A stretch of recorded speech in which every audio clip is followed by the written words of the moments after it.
लाई तो घर से में पानी इसलिए मैं बोलता हूँ आगे बोलना चालू कर दिया हूँ कि टेंशन मेरा मित्र हो गया है। अब टेंशन कोई बोलता है ना कि ये भैया भाई हो गई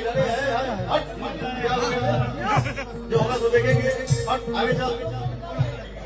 हाँ, एक समय में कमजोर पड़ा था, एक समय में कमजोर पड़ा था जब ये मेरा दीपक मुझे खड़ा किया। मैंने बोला कि बाबू भाई पवन सिंह अपना सिंगिंग करेंगे और ना ही एक्टिंग करेंगे। तो मेरा दोस्त बोला ना, आप सिर्फ अपने घर के बेटे नहीं हैं, पूरे हिंदुस्तान के बेटे हैं। तो जो आप हैं उसको छोड़ना नहीं है, बाकी जो होगा तुम्हारा दोस्त देखेगा। दीपक तुम्हारे लिए खड़ा है। लव यू मेरा। देखी देखी हम